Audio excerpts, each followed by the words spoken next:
super excited for the topic today. So we got Avi Mesh coming back on for a second time, and what we're going to talk about, he's done a couple very notable things. I happen to be a big fan of his content on LinkedIn that you post. But Avi is a senior enterprise account executive at Orum. So last year in 2022, he had 162% of target. You were coming off a good Q2 last time that we talked. And when we were preparing for this, one of the things that Avi had shared was, I don't want to say unorthodox, but there's some things that you're doing that work pretty well that are maybe not taught to a lot of reps, sort of counterintuitive. That's the word that I was looking for that we're going to get into today. So let us know in the chat if you haven't. Say hi. Let us know where you're coming in from. But Avi, it's good to have you on another webinar, man. Yeah, good to be here. Appreciate the invite. So what I figured would be good to do, just for everyone here, again, say hi in the chat if you haven't yet. If you got a question as we come up, drop it into the Q&A. But some of the things that we're going to talk about are when to talk about budget and deal cycles, how to identify early red flags and DQ deals. We're going to talk about champion building, multi-threading, how to deploy your internal resources. And we talked about some fun stuff prior to hitting record as well around like kind of the other stuff outside of sales. So how to decompress, stay balanced, that kind of thing. So let us know if you got any questions in the Q&A button. I thought Avi would be good first. Let's start with like your background in terms of how you got into sales. When do you feel like you had an aha moment where you're like, yeah, this whole sales thing, I feel like I'm starting to actually figure out what this is? It took a long time. I was probably in sales for like 3 or 4 years before I felt like I was actually had any idea what I was doing. I think for me, the aha moment was the command of the message training that I got from Force Management when I was at SciSense. Just really thinking about it, like the before scenarios and after scenarios that you can expect from any kind of investment, and tying those to like the negative consequences of sticking with the status quo. It really simplified things for me in a way that it just wasn't like that for me before. Yeah.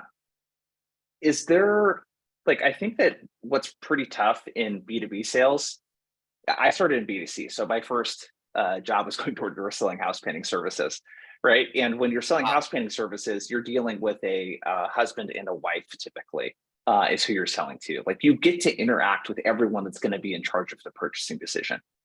In B2B, I think what's kind of hard is that, correct me if I'm wrong, you probably haven't done the job necessarily of the people that you're selling to in most cases, and been a part of like buying decisions internally at an org. So it's kind of this thing where you're selling to these people that go through this process on their end that you haven't experienced firsthand yourself. Was that a big part of it with the command of message where it's like, oh, I'm kind of seeing like what actually creates change within an organization and what spurs people to like get out of their status quo? If that question makes sense. Yeah, I think the real thing for command of the message that resonated with me was the ability to articulate the business value that I was delivering. Like my first job, I was selling call tracking technology to car dealerships. Like my first post-college job, I've never worked in a car dealership, so I didn't really know what was involved with selling cars, and was really just relying on the enablement that I got from the company on the persona and the business value that we were going to deliver. Same thing at SciSense. We were selling primarily to technical buyers and product leaders whose jobs I didn't have either. And so really for me was all about understanding the business value that I'm delivering for their company as a whole. That was the light that just went off for me. Yeah. The business value. It's so much more than, and maybe you can elaborate on this a little bit more, because I think we talk about ROI and we throw that term around a lot. When you say business value, you want to talk a little bit more about like what you mean by that? Well, I think it's so at Orum, for example, right? So we're a live conversation platform. We're helping people get into more conversations with their prospects. And so at its most foundational level, what we're helping people do is make more calls in a lot less time. But an executive doesn't care about that. And if I focus on that as I'm articulating the value that Orum provides, I'm not going to win over a CFO or a CRO. Instead, What they care about is, they're missing their pipeline targets, or their, ACV has shrunk and their, sales cycles are lengthening. And so they need to increase pipe gen to hit their revenue targets. So I think it's really just thinking about the executive level business value versus the low level impact you've got on maybe an individual contributor or a frontline manager. Yeah. So I want to dig into this. This would be kind of the first area that we spend a little bit of time. Let me know in the chat. What do you sell? Let us know in the chat. We'd love to kind of customize the content a little bit. And as that's coming in, what I heard from you there is like really figuring out, there's this whole above the line and below the line type of selling Skip Miller talks about a lot, right? How do we get someone like a sales rep or a sales manager in your case excited about Orum because it's going to increase call volume, you're going to set more meetings, and you're going to do it in a less amount of time, versus, okay, CRO doesn't even probably know, at a large company especially, what the reps even say when they get a prospect on the phone. They care about stuff that's going to drive revenue, right? Reduce risk in some sort of way of them hitting their pipeline. So let's talk about when you think about like a typical deal, and we'll go through some of the common mistakes. Look at all this different stuff that people sell here. Wow. it's pretty crazy, yeah. Awesome. In a typical deal for you, are you starting below the line with the people that you're talking to? Are you starting above the line? Like, when does the business value, when do you start to have some of those conversations? And maybe kind of walk us through, feel free to get as tactical as you'd like how you kind of approach that conversation. I think I'm actually going all over the line. I'm above, I'm below. Yeah. Fortunately, with my product, it's easier for me to cast a wider net to do that. I think the level of research I'm doing prior to prospecting and reaching out is going to be different for a VP than it would be maybe a frontline manager. But, if I'm reaching out to a public company, I'm looking at earnings transcripts, I'm trying to see like what top line initiatives they're really focused on, and then leveraging those in my initial outreach. And then on those discovery calls, if it's with an executive, my first line a lot of the times is, look, I'm sure you get cold called a lot or emailed a lot. Like, why'd you join this one in particular? Like, what's going on? Because usually there's a specific reason why they joined, to try to help understand what's going on in their business. If I don't have a ton of background from the research I've done, often also I'm trying to reach below the line to collect information about the business and about their current, operations, so that when I do reach out above the line in a prospecting motion, I've got a much more targeted pitch that I can leverage versus a more generic one about how we're, helping people drive more pipeline. Yeah. Okay. So again, just because there's a lot of new folks hopping on, what we're kind of deconstructing here is, Avi had a killer year last year, 162% of quota, and you're doing pretty good this year. I know you just got off a really great quota last time or quarter, last time we talked. So we're kind of deconstructing this. I think one of the first big things, it sounds like, to your approach is, and if I had to call this a common mistake, would be speaking to an executive, someone above the line, VP or above, and then not having good intel.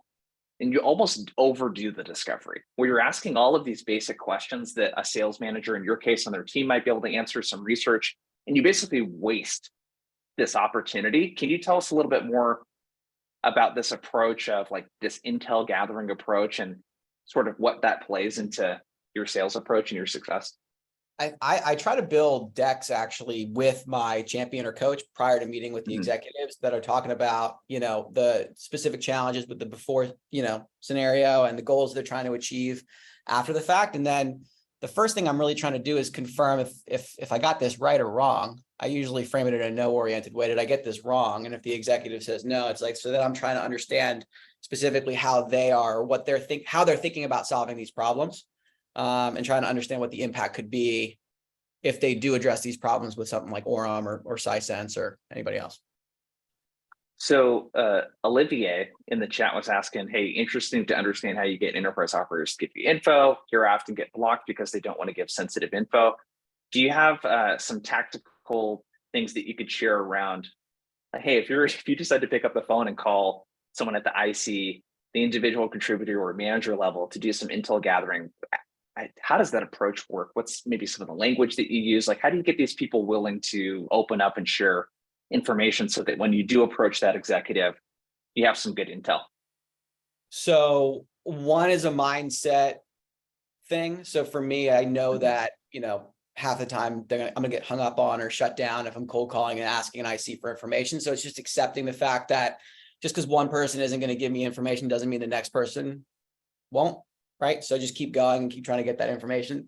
Tactically though, when I ask questions, I try to make it as casual as possible. So an example would be if I'm calling someone and they say, oh, we're using a competitor, instead of saying and responding like, hey, would you mind sharing who you guys are currently using? Which is kind of like a formal way of asking. I'm like, oh, who are you guys using? Try to make it more like of a casual ask versus trying to like make it seem like it's a big request that you're making to collect information. Hope that's helpful. Yeah. Let's talk about that a little bit. I don't want to gloss over that because that's like the art, I feel like, part of selling is just being like an easy, chill person to talk to that I feel comfortable sharing information with. Can you tell us a little bit more about when you think of these, we could almost use the word invasive to describe some of these questions because they're so personal in nature. Is there anything else around your tonality, how you phrase the question, anything like that? Because this is where I feel like a lot of reps that I see struggles. They want to extract this kind of sensitive information. And it's like all like the way that they're asking it is the turnoff, not the question necessarily that they're asking. Yeah, I think tone is so important. The way that you get a good tone when you're doing this is by practicing it. And I think a lot of times you're going to get the same objections, whether it's about scheduling a disco meeting or collecting information. You're going to get the same rebuttals 90% of the time. The key is to practice what they are. Like, so if it's, oh, I'm not the right person for that, having a tried and true repeatable message that you do every single time. So for me, it's like, hey, I know it's not your job to help lost sales guys like me, but any thoughts on who I should be reaching out to, right? Or if they're talking about like, oh, I got to talk to my boss. It's not, well, do you mind sharing who your boss is? Oh, who do you roll up to? What's their name? Just casual, try to make it as casual as you possibly can.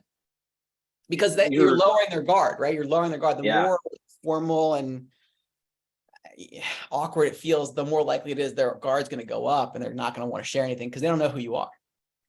Yeah. So removing the formality and the way that you're speaking almost sounds like how you would speak to another rep at Orum or maybe not another rep, maybe it's someone else in a different department that you're trying to figure out who to get something that you need from. It's very informal. You're not, you don't have your sales hat on, so to speak, in a bad way. Okay. So one more question on this piece before we move on. The intel gathering from the below the line prospect. Are you doing this throughout the sales cycle too? So let's say that you got a call coming up where some executives are going to be brought into a second or third call. Are you doing any kind of calling around, working with your champion? Like, what are you doing to prepare for that call so that when you come in and speak with the executive, it's like, hey, here's what I've learned and let me catch you up versus speaking with them for the first time and doing all this discovery that they're frankly going to get really annoyed with pretty quickly. Yeah, I think the key to any information gathering below the line is figuring out what the personal win for that person is going to be. So why do they want you to have a good meeting with their executives? Because if you can articulate why it's going to benefit them specifically for you to have a great call, for an initiative to begin, you're going to be much more willing to share that information. I'm absolutely pretty much on every single touch trying to collect direct dial information. So cell phone, if I can, and getting on a texting basis with as many people as I possibly can at every organization I'm selling into. I find that it's a good barometer for how good your deal is. If everybody's telling you, no, you can't have my cell phone, that's a red flag that you probably don't have good relationships with anyone there. I think the call between the call is huge, right? The not recorded call with a coach, with a champion, digging into the business pain to really help frame that executive level conversation. So short answer, yes, absolutely. Meeting with as many people as possible. Got it. Okay. Let me know in the chat for those of you watching. Do you text prospects throughout the sales cycle? Let us know in the chat. Give us a yes or a no. And I want to ask you about this because this is so clutch to be able to do this. Kyle says no in all caps. So a lot of no's. Okay. I think how you do this is super important. So do you get the opt-in? Do you ask them to text? Do you text them without asking? At what point do you text? How do you do that? How do you approach it? Always opt in. I'm never cold texting or anything like Yep. that. I think that's a big no-no. For me, other people have different workflows. Usually at the end of the discovery call, I'll get it. If it's been a good conversation and I feel like there's interest in, moving to some kind of next step, it's what's your cell? Or, hey, I'm looking at outreach. We use outreach. Like, hey, is your cell phone XYZ? And just listing it out, they say, yeah. Or they correct me and tell me I'm wrong and they give it to me. It's like, cool, I'll shoot you a quick text right now. So you've got my info and then, look forward to next steps or whatever it is. That's kind of the ending of the call. It's sort of assumptively getting on that texting basis. Sometimes they'll say, nah, I prefer not to go with text. And okay, cool. No worries. Forget I asked. You can't make it awkward if they say no. That's the, that's the key, is not making it awkward. So Yeah. I also primarily do it, by the way, when it's a one-on-one call. It's a little bit weird if you've got a bunch of people on a call and you ask one person for their cell phone, and then if they turn you down, then it's a really awkward situation. So I usually just wait for those one-on-ones. Another situation where there's multiple people on, like if I've met with you and your boss is coming to the next call, and on the first call, I got your cell phone, so they know I do that already. On the second call, I'll ask the boss for their cell phone because I'm already on a texting basis with you. Yeah. So the texting, and for those of you that are maybe not quite sold on texting, you guys, it's so money because if we got a big call coming up tomorrow, I could shoot you a text and say, hey, Avi, I had a question real quick. I know you're inviting David and Katie into the next call. I had a couple ideas I want to run by you. You got 10 minutes, 15 minutes, maybe later today too. Like you can do little stuff like that is just so hard to do through email. And the responsiveness, SalesLoft did a bunch of studies on this. I think what they found was that the response time to deals in cycle from prospects is like 30 to 60 minutes through text versus like up to 24 hours to an email. So the responsiveness and the reply rate is just so much higher. So what I heard there is definitely get the opt-in, do it early. And then whenever you need intel or need to prep before another call, like that's the time that you're using text. Yeah, it's not, and usually I'm not calling them to try to just like chat real quick. It's, hey, do you have 5 minutes? Shoot them a quick text. They say, yeah, then I'm calling them. So it's a more, it's more casual, right? It's not as serious every time we're meeting. I think also I'm selling to sales and marketing personas. So maybe it's different for me. I think if you're selling to a persona where you feel like maybe texting isn't the right route, I would encourage you to just try and ask a few times, because the worst thing they say is no, right? If they say yes, you've got their cell phone number, you can text them and you're good to go. When I work with reps on this and in personal experience, I find that hardly any prospect, if you do this right, is resistant to being texted. They would almost prefer to get a text rather than an email. And like you said before, it's a good way to pressure test the deal. Okay, so let's keep rolling. I think we answered. You guys are asking some questions, some great questions in the chat. Please make sure to put those into the Q&A, and it'll kind of separate it from the chat so I can find them. Let's talk about. We'll go a little bit out of order right now, but champion building and multi-threading, because I think this is a good segue. So in that first call, how are you thinking about champion building? Let's talk about that one first. Is there a process or steps that you go through when you're thinking about, okay, I need to really build a good champion here, or to figure out if this person could be a good champion? What are some of the ways that you approach that? Yeah, I think it's really about identifying if they could even be a champion before I build them into one. It's one of those things that comes with time. It's something I'm actually working on myself. I'm not, perfect either. So I definitely have room to improve. I think, look, when I'm having these conversations and I'm asking about the challenges that the company's facing and how they're hoping to help, or how we can maybe help.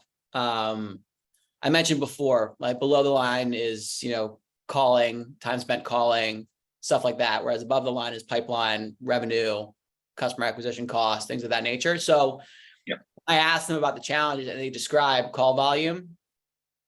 A red flag is triggered. When they start talking about revenue or pipeline targets, that makes me feel better about them being a potential champion.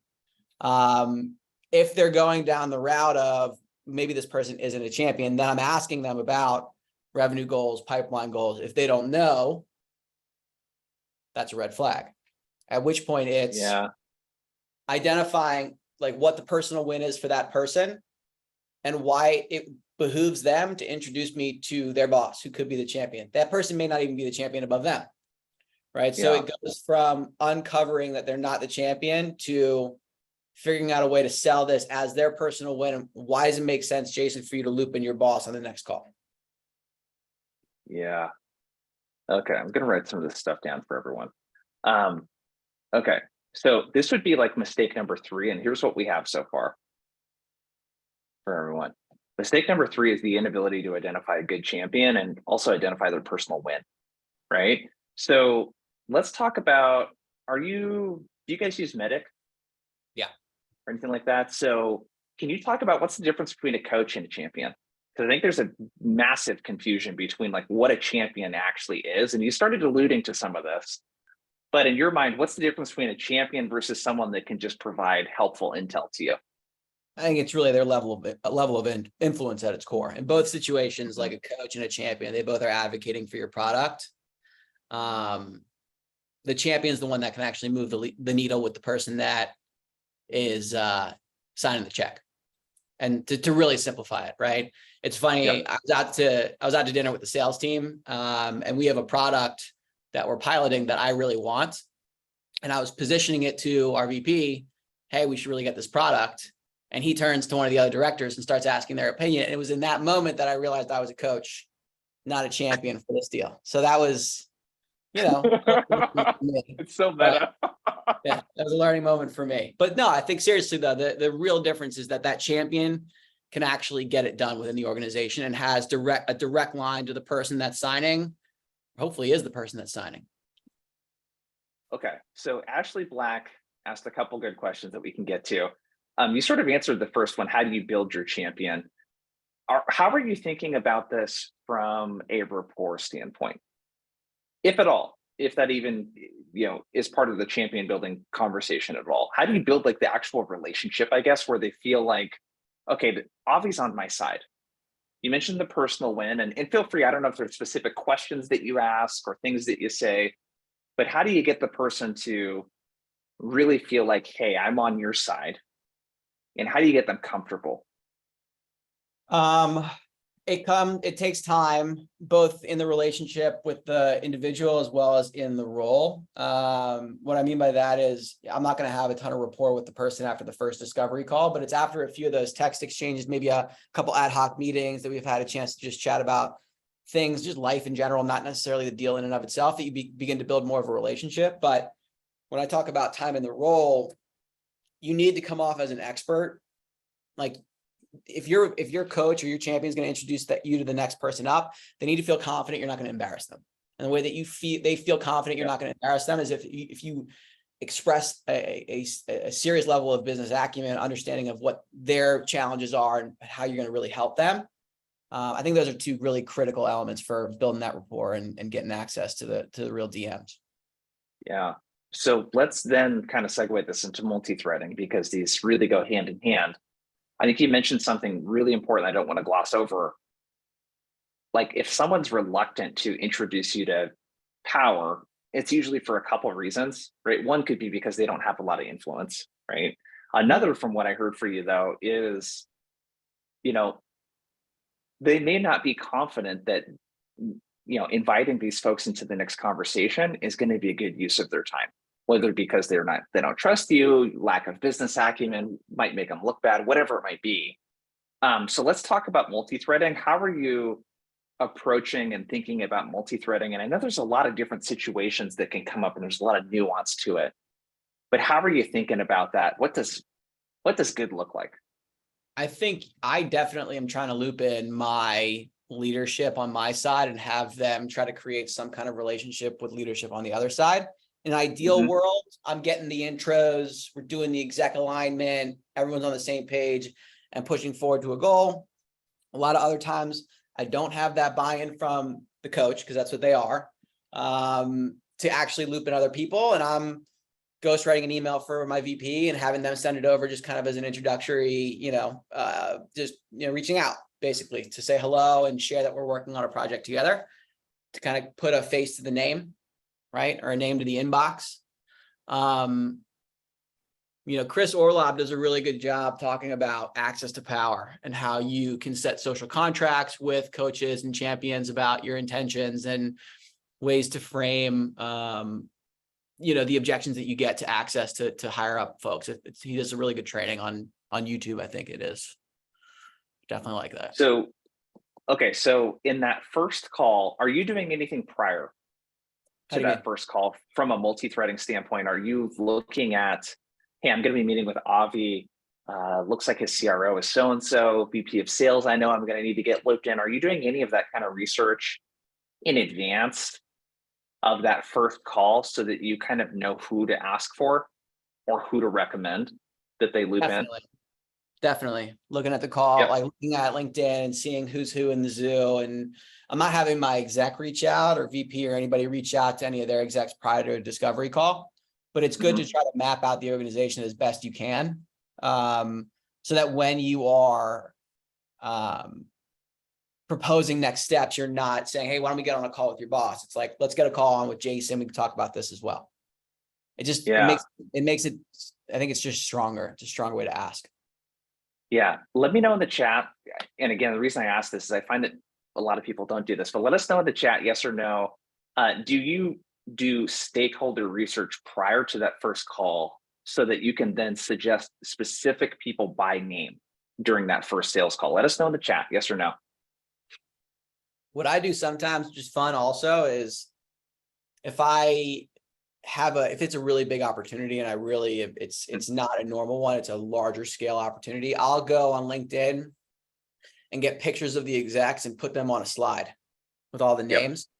So who I think the EB is, who's going to be a significant influencer, who's going to be tied to technical and financial sign off. And then if the person is a true coach or champion, they're going to tell me where I'm wrong and where I'm right, or let me know about people that I haven't thought of. So I'm trying to absolutely make it as real as possible for them. Yeah. And you're showing that slide on the first call? If it went really well, yeah, normally it's the second call. Yeah. Though. Okay. That's another pro tip. I learned, I don't know who you got that from. I learned it from Armand. I saw him write a post about it one time, Armand Farouk. And I was like, oh, that's genius, dude. Every time I share that slide, people are like, oh, wow. Yeah.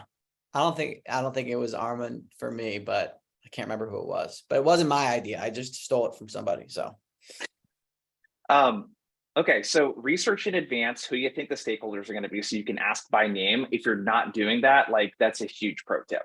That makes it so much easier when you can say, hey, so I suggest that we get so-and-so and so-and-so looped in. That's usually how, when we're working with organizations like yours, we can get a really good outcome on XYZ, right? Okay, so during the actual call, when do you start to bring up other people? How do you think about when to bring it up? How do you do that part? Because I think this is the other part where reps oftentimes get stuck. And someone alluded to this into the chat.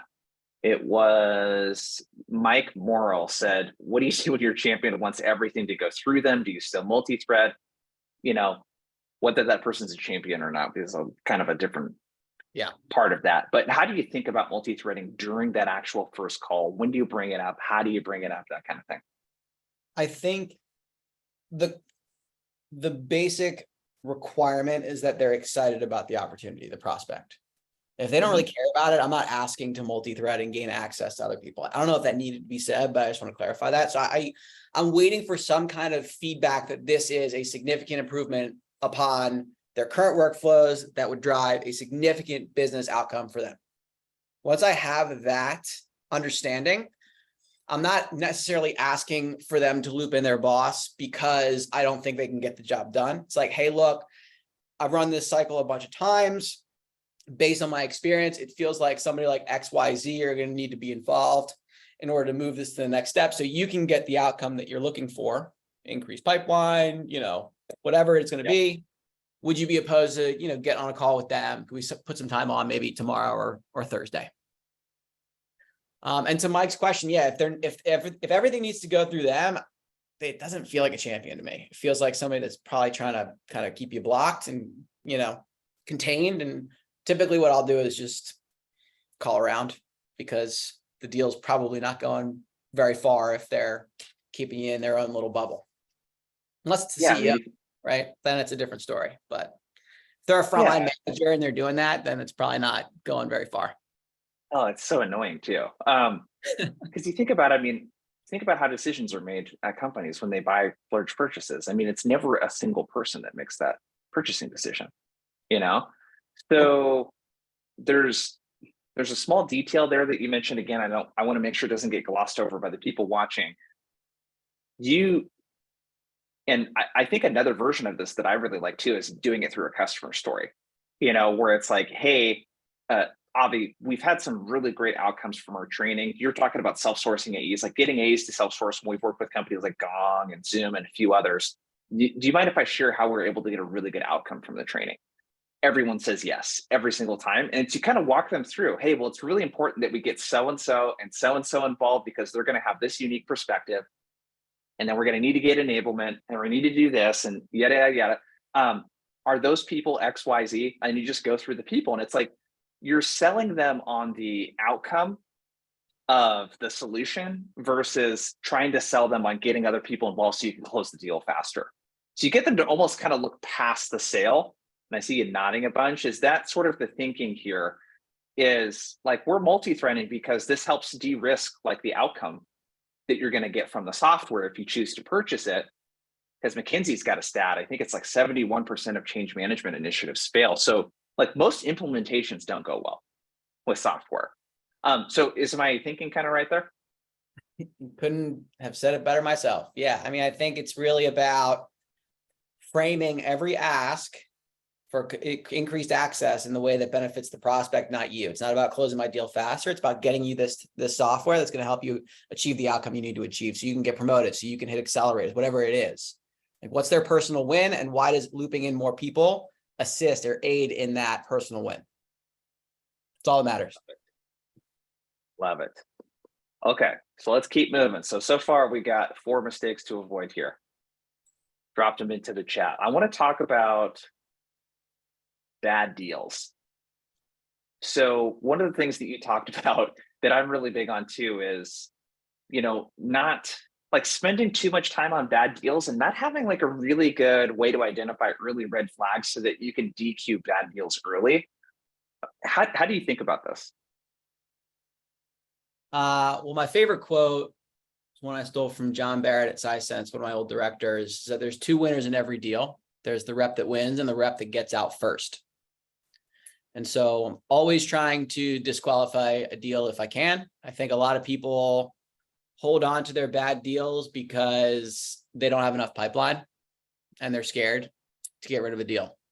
When in reality, working a bad deal just takes away from your time to work the good deals and hit your number. So I think it's a mentality shift that a lot of people struggle with. And I think at its core, it's from a lack of pipeline. Yeah.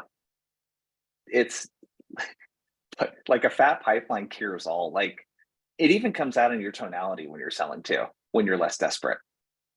And it's like people always talk about having an abundance mentality. I'm like, what's the easiest thing to do is just to have actual abundance, whether it's in your life or in your sales pipeline. In this case, just have the abundance, and then you will have an abundant mindset. Like they go hand in hand for sure. Are there specific things that if you're thinking about good and bad deals, are there specific red flags that you look for so that other people can kind of be thinking about, hey, if I see this thing or experience this thing, I know that, hey, I'm not going to spend a lot of time pursuing this deal because that time could be spent somewhere else. Is there anything specific for you that you look for? Well, it touches on what we were talking about earlier about, coach versus champion. If this person is willing to introduce me to other folks, it's somebody that maybe I'm willing to spend a lot more time nurturing and building up. So a red flag often for me is that they're not willing to loop their boss in. They're flaky about they're wishy-washy about next steps. Like we don't have anything on the calendar. Those are some indicators. I also try to ask early and often about budget and funding for the project, assuming that there's a value that they're interested in, getting. So questions like, how are you thinking about funding this project on like a second call, so that I can try to understand, like, is there allocated budget? Is this, not something that's been budgeted? And if so, okay, well, what's the last time unbudgeted spend was approved? Can you tell me about that? So like doing that champion testing as well. Those are typically the red flags. So not looping in other people, lack of any understanding of around the budgeting process or decision-making process, that kind of thing. As well as, sorry, I keep going. It's, the enablement I've gotten from my leadership team and from other reps, like what are indicators in a deal that make it more likely to close? Which CRM are they using, right? Just the kind of the basics of qualification that you would need to do for your own individual product. And if they don't check the boxes, then don't chase them. Yeah. Is deal size at all something that you look at, or is that already been kind of predetermined through your account selection? What do you mean? Sorry. So like, for example, for me, in all candor, if it's a team with 100+ reps and it's a cool logo, I'm much more likely to spend time on that deal if things are not quite going the way that I want versus a company that has less than 10 reps. Where I'm like, it just doesn't make sense to over pursue this. Is there anything like that you look for that's maybe like deal size or potential or number of seats or anything like that that helps you determine this is where I'm going to spend a lot of time, or you know what, I'm just going to let them come to me. If they come back, awesome, like we'll take the business, but I'm not going to like work really hard for it. Definitely. That's an element to this as well. I mean, if it's a really big deal, maybe I'd be willing to overlook a red flag or two. It doesn't mean I'm going to hide from it. I'm going to call it out early and often. But yeah, I think most reps would agree that, if it's a bigger deal, you're definitely willing to put a lot more effort into it than if it's a small, 1-seat deal, 2-seat deal, something like that. So how do you, because this is something that we talked about too, being afraid to challenge prospects was a common mistake that you had mentioned.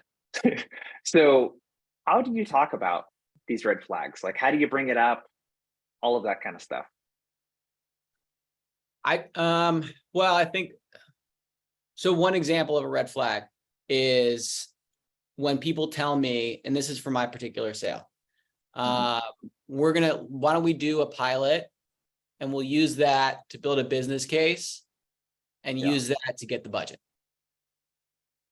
Right? Sounds great. Can you tell me about the last time you did that? Has that worked before? And what's different about this project that makes, you feel like it's a way to go about it? It's kind of like just questioning and being curious about their logic, their thinking. Yeah. Tell me about the last time you. Yeah. I love that. It's like, and that applies to a lot of different stuff. Tell me about the last time you brought in a solution like this. Tell me about the last time you purchased something that you didn't have budget for. How did that work? And if you're not getting good answers, it's like, well, are you pretty upfront then at that point? You're just like, hey, I'm pretty worried at this point that like you have this goal, you have this thing that you want to accomplish, and I don't see like a clear path for us to help you get this done.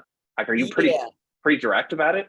Yeah, I think I also try to set the agenda and expectation at the beginning of the call that we're not for everyone. And if it's not a fit, it's not a fit, and that's okay.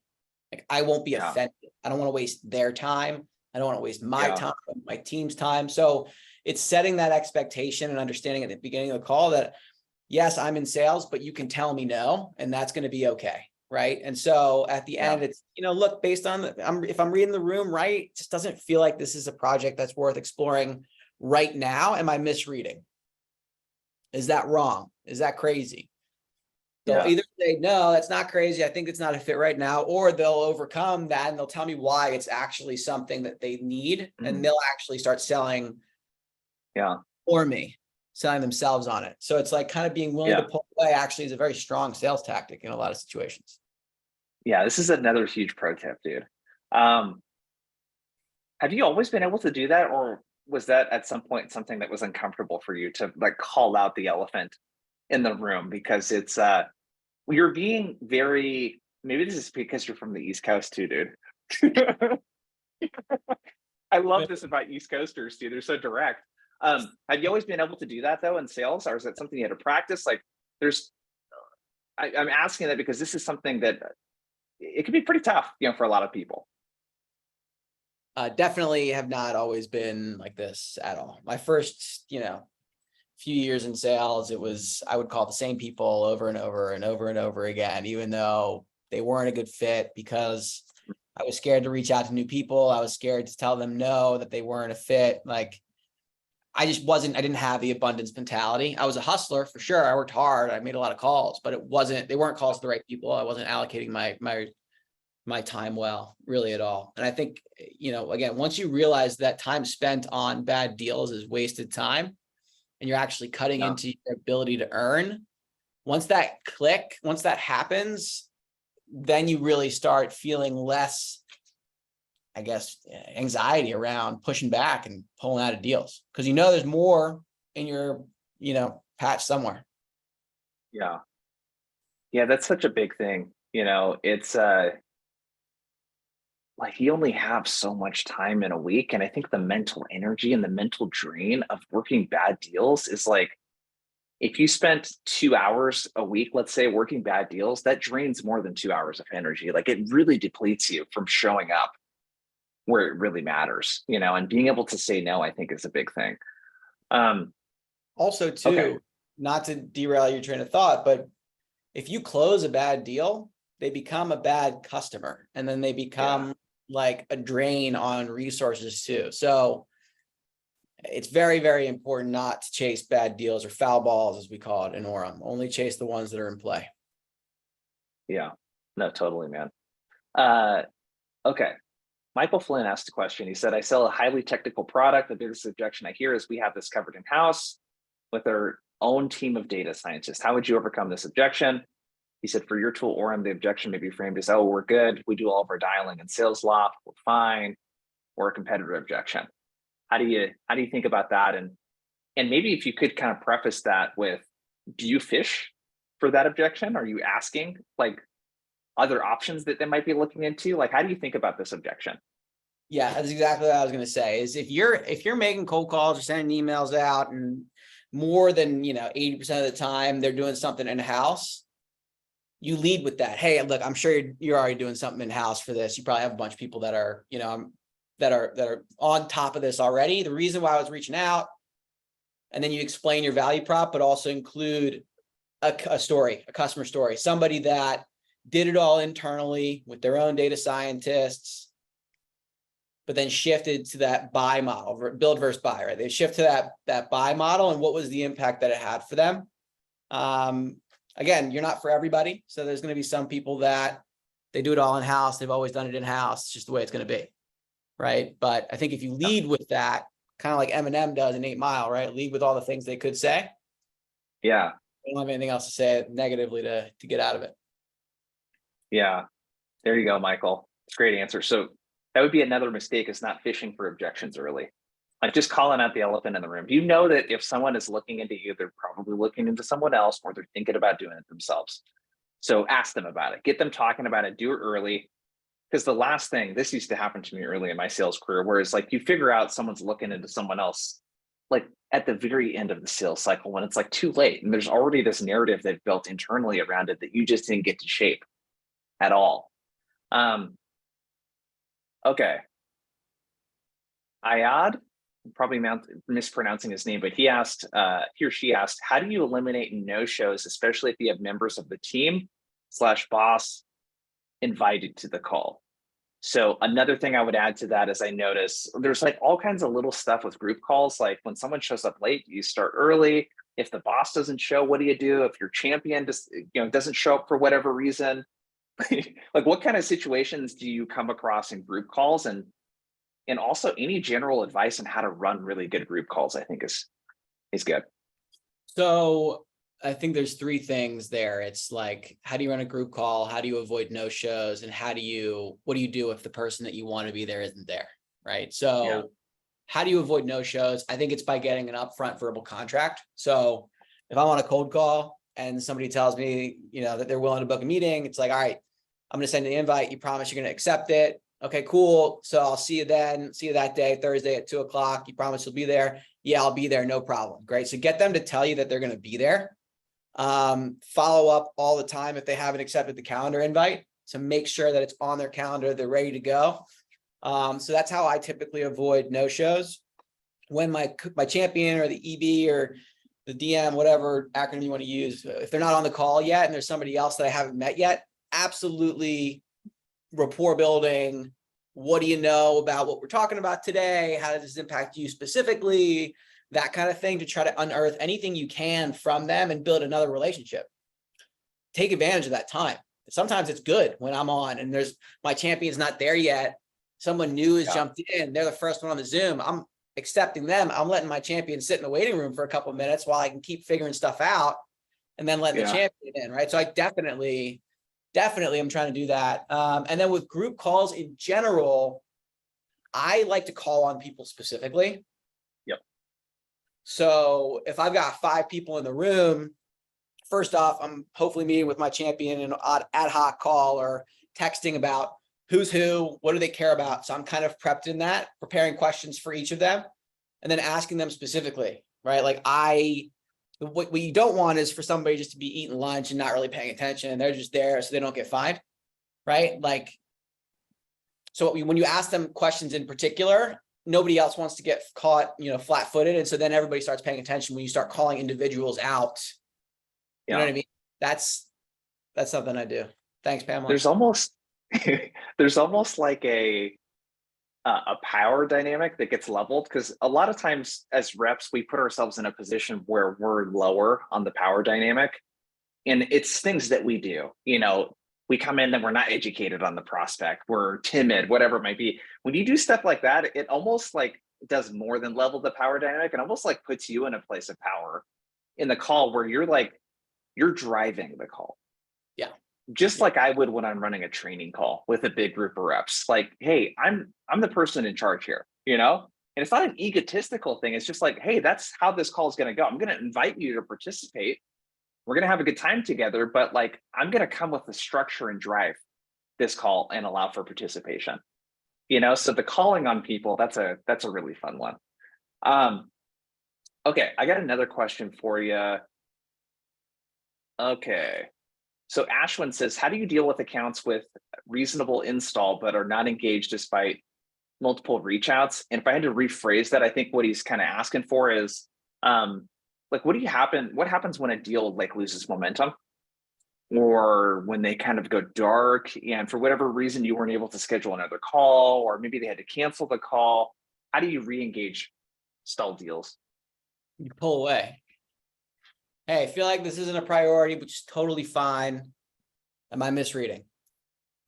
Send the email out and let it go, because they're going to either correct you or not. If they don't correct you, DQ it, on to the next. If they do correct you, then you're back in play, right? So it's like kind of a breakup email, but it's not like putting anything on them, for not responding or ghosting you. Does that answer the question? Yeah, it's very simple. Another thing that I would add that I find works well too is just adding a sentence about why we were having the conversation. Hey, Avi, last time we talked, getting your AEs to self-source 30% plus of pipeline was critical to hitting the 2024 targets that you have next year. Is that no longer a priority? And like being very specific and pointing back. And I love this, like, sales is work, but buying is work also. And when you have a buyer that's unwilling to put in work, I don't want to spend a lot of time selling to those people, because they got to do work on their end too. There's stuff that has to happen outside of those calls. And it sounds like what you're pretty good at is finding the people that are sold on changing and doing something different, but that are willing to put work in. Yeah, you got to give them a little homework and test them, see if they'll do the homework or not. Because a lot of times, if you ask them to collect, a list of users or a list of requirements and bring them to the next call, if they don't have them, it's a pretty bad sign for the next call. Pretty big red flag. We could have added that to the list of red flags from earlier, like not completing homework on time. Yeah. So what kind of homework will you give buyers, just as an example? Well, I think for me, it's understanding maybe what their current call volume is. If I'm talking to a lower level manager, usually those are the folks that I'm giving homework to try to build groundswell. So calls people are making, reps that want to be looped into the pilot, scheduling meetings with sales ops or whomever to help with connections to their CRM, just like that kind of thing, or filling out MNDAs, right? If we need to do that, just in general, the paper, the boring stuff that like nobody wants to do, but we need to do to get a deal going. Yeah. And it's pretty low effort stuff typically. You're not giving them hours of homework. You're saying, hey, dude, pull up a dashboard and like come with some of this information. So Yep. love that one. Michelle's got a great question. Keep the questions coming, you guys. These are good. So Michelle says, how to handle a DM who is a classic, you don't know what you don't know. The driver personality types that's like kind of expects you to know a lot, but they're also withholding info. So maybe another way of asking that would be like, how do you handle prospects, especially executives that come on and they don't really seem like they're willing to engage and play ball? How do you handle that? I think it's about then getting their subordinates, assuming they're on the call, to talk about why this is a problem for them. So engaging with other people so they can understand why the organization is struggling with them. And then trying to ask, how they've considered fixing this, if they have considered fixing it in the past, like what have they tried? And then trying to talk to get the EB to open up after you've gotten some of the lower level folks to open up about, what the impact could be for them specifically, or how they're thinking about the problem. There's some buyers that just aren't going to give you much. And at that point, it's kind of like you have to slowly work them and try to ask open-ended questions to try to get them in a spot where they'll open up to you. It's tough. That's great advice. It's tough though. Well, it's like basically what you did there is you said, hey, this person's not opening up. I'm not going to work extra hard to sell this person. Let me get their team to help sell them on why this is important. There you go, Michelle.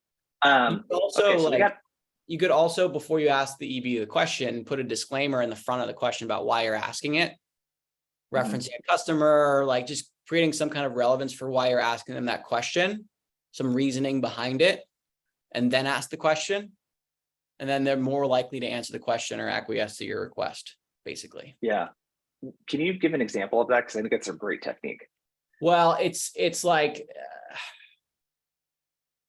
an example would be, so one thing we talk about as a way to fund Orum is by replacing future headcount spend. So instead of hiring 5 more people, maybe you allocate some resources to Orum to increase productivity. So how are you thinking about future headcount targets? The reason I ask is, and then XYZ company was able to achieve this kind of outcome and save this amount of money, right? So giving some kind of qualifier there, some reason behind the ask really increases psychologically their willingness to answer you.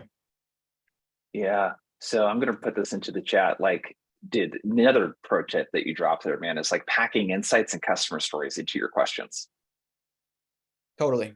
Like every executive, I interviewed Henry Schuck on our podcast, the CEO over at Zoom Info.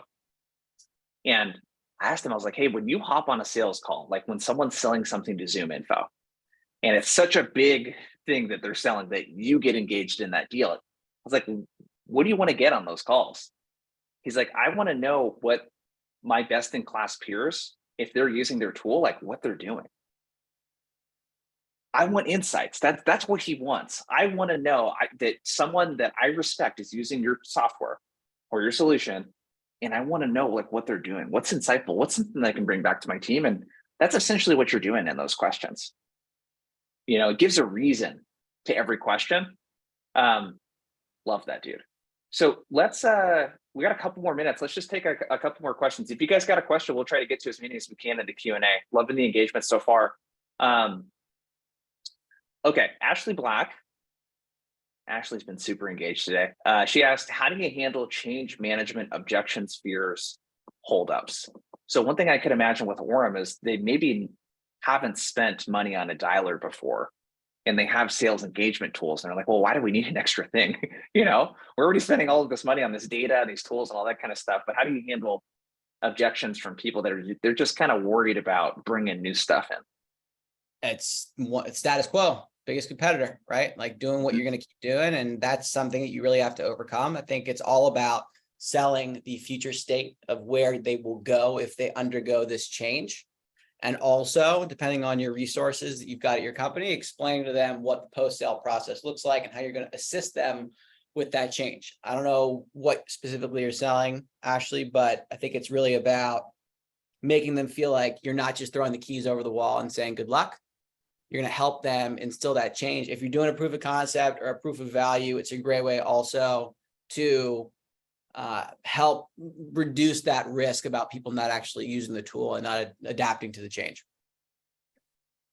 Yeah. So talking about how you can kind of de-risk the implementation, so to speak, and then again, customer stories, man, is a Yep. really big thing with you. It sounds like. Let's see here. There you go, Ashley. So this is kind of an interesting one. Marilla asked, how would you sell a concept that isn't perceived well? For example, tech hardware rentals, but it has negative connotations. Rent-a-center. So if you sell a solution, so I think the equivalent for you might be if an organization maybe doesn't do a lot of cold calling. That may be a bad deal for you, actually. I don't know. I wouldn't sell it to them. I would move on. Yeah. Like if it's not a fit and there's a negative perception, cool. We're not for everybody. Have a nice day. Yeah. I think having that language too, I was just doing this in a deal I'm working yesterday where it's like, hey, just what I'm kind of hearing so far, this sounds like it's probably not going to be a good fit into your guys' wheelhouse. And I'm actually kind of worried that, based on the fact that your reps aren't doing a bunch of calls right now, that this might not be like the best tool for you guys. And then again, it's like, to your point, they start selling themselves or they agree with you. Either one is actually a great outcome. 100%. People don't want to be sold to. They don't want to feel like you're convincing them to do something else, right? So as soon as you start pulling away, they're either going to chase after you or they're going to let you go. And either case is great. Yeah. No, totally, dude. Well, hey, we're out of time. I'm going to drop some links into the chat for you. Go make sure to check out Orum. We have a free objection handling course that we just launched with the Sell Better crew as well. A link in there. And then also make sure to connect with me and Avi on LinkedIn as well. But Avi, dude, good having you on, man. Ton of great tips. I love all of the mistakes and always a fun time jamming with you, man, to learn from you and everyone else. Appreciate the engagement, the questions, and all that kind of stuff. And that's all we got, you guys. We'll see ya. Thank you, everyone. Have a good one. Yeah, later.